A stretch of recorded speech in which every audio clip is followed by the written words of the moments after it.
Sige nga, pakinggan nga natin tong kupal na to na eksperto daw siya sa balita. Pero hindi siya eksperto sa pagpapakinis ng kanyang muka.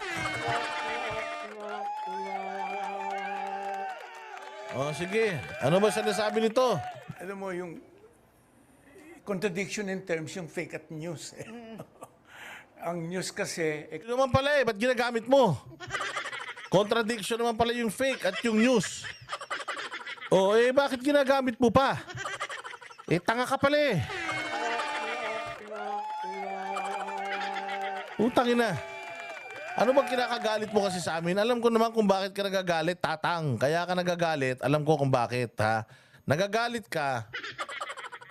Kasi, putang ina, si Redford White, namatay ng sikat. Pero ikaw, kamukha ka ni Redford White, mukhang papalapit ka na rin sa liwanag, pero hindi ka pa sumisikat.